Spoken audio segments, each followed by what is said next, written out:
These are some of my favorite types of vehicles to work on. Old classics. They're very simple. Not much that can go wrong with the old Flathead 4 and these Willys. It's the same thing as tractors we're using up until the 50s. Now this one has had some work done to it.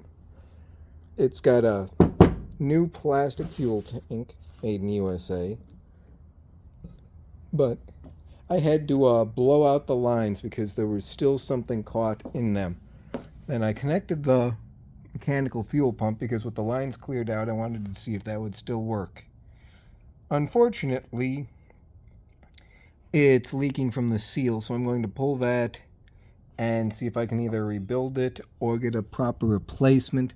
I'm inclined to go with a replacement because it's got a blocked off return line, but there's no return line on the existing fuel system.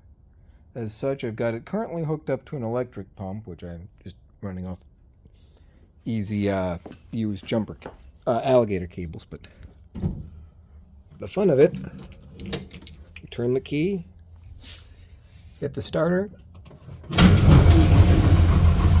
there, she roars right to life. Smokes a little, but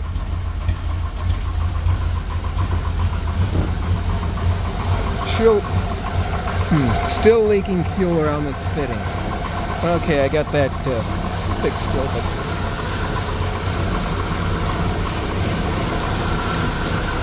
that so far is the progress update on this 1948 Willys Jeep. Throttle's revving up a bit high. That's better. Okay, so it stalled out a little.